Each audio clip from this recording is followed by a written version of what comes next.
ওয়াকফ সংশোধনী আইন বাতিলের দাবিতে কলকাতা মহাসমাবেশের সমর্থনে মিছিল ও পথ অবরোধ নবদ্বীপে।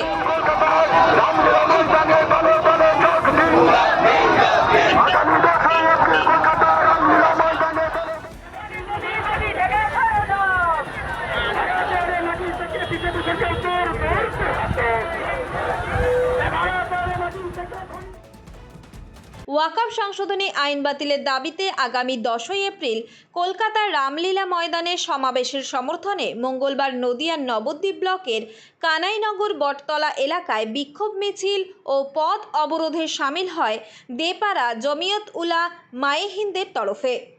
জানা যায়, এদিন কৃষ্ণনগর ব্লকের বিষ্ণুপুর এলাকায় একটি প্রস্তুতি সভারও আয়োজন করে দেপাড়া জমিয়ত উলা মায়ে হিন্দের তরফে।